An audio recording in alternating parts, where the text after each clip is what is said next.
ربنا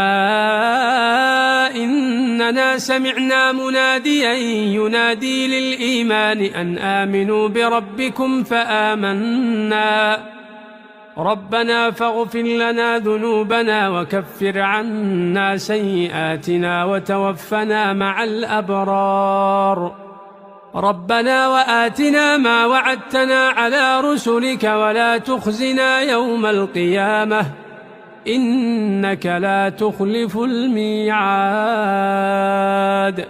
فاستجاب لهم ربهم أني لا أضيع عمل عامل منكم من ذكر أو أنثى بعضكم من بعض فالذين هاجروا وأخرجوا من ديارهم وأوذوا في سبيلي وقاتلوا وقتلوا لأكفرن عنهم سيئاتهم ولأدخلن